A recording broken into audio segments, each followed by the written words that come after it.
I'm standing in the middle of Jefferson Boulevard, looking south. I'm just north of the intersection with Cherry Lane and South Clifton. That snowdrift is over 6 feet high, right across the road, blowing up from Middletown Valley and landing here.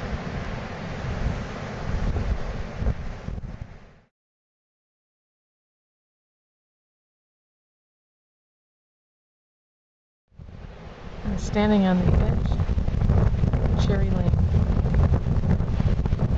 looking south, moving the camera north. It's the Middletown Valley. Distance. It's Cherry Lane now, looking north.